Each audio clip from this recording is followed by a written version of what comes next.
سلامونه افغانانو. دا ویډیو مې خپل افغانانو ته ده. غواړم د دې کمنټونو جواب درکم. خو ویډیو به تر پای وګورئ چې دا کمنټونه بیا تکرار نشي. ما ته مې د خپل افغانان ډېر داسې کمنټ کوي چې دوی خو مسلمانان دي، دوی باندې چې کم غم راشي ته ګډا کوې او میوزیک لګې او داسې واسې.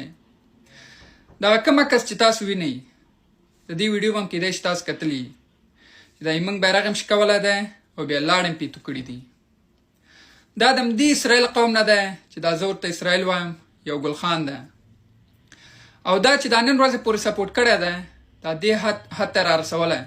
دا چا رارسولی؟ خو موږ افغانانو زمری وروله، یو شی وروله، بل شی وروله. ما خو اوسه پورې د دوی بیرغ راوانخیسته څه مې ونه شکو. ما اوسه پورې د دوی بیرغ باندې لاړې نه دي تو کړي. ما د دوی مشرانو ته کنځله نه ده کړې. ما د دوی مشرانو ته بد رد هغه نه دي کړي. تاسې بیا ما ته راځئ چې دا مسلمان ده، خو دغه بیرغ باندې خو د من کلمه ده که نه، لا اله الا الله محمد رسول الله، چې هغه څوک شکوي زه هغه ته څنګه مسلمان وایم؟ تاسې هغه دغه یو 3 ورځې مخکې چې کومه ویډیو ما جوړه کړې وه او د دوی یو حمله شوې وه که څه و، اول چای و بیا ما بله ویډیو جوړه کړله. ټولو دغه خپلو افغانانو ما ته هم دا کمنټ کړی دی چې دوی خو مسلمانان دي، دوی دا موږ خو مسلمانان یو، د موږ خو بیرغ دی، په موږ هم خپل بیرغ ګران دی، په موږ هم خپل مشر ګران دی. دوی چې دا د موږ توهین کوي، دوی چې دا د موږ مشرانو هغه کوي، دوی چې دا موږ بیرغ داسې شکوي، ولې دا موږ یې نه شو کولی؟ او هغه افغانانو ته وایم چې څوک ځي او دغسې یو ګلخان سپورټ کوي، زمري ورته ولي، یو شی او بل شی، موږ افغانانو ته جګ جګ کوي چې آخر موږ افغانانو بیرغ ته دغسې توهین کوي، نو په هغه افغان دې تو لعنتي.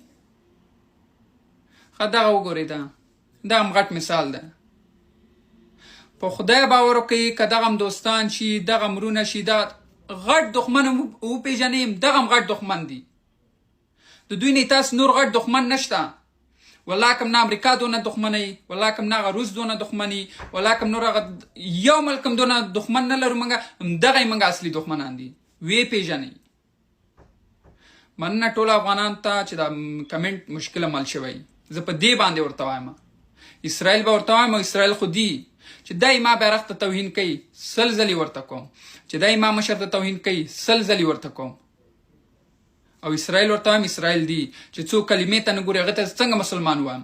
کلمه شکي هغه ته مسلمان وایم؟ پر پدر دې داسې استغفر الله لا اله ورکې که نور مې هسې د خولې نه چټیات وځي. بس خوشحاله اوسئ. مننه چې پوه شوي یاستئ.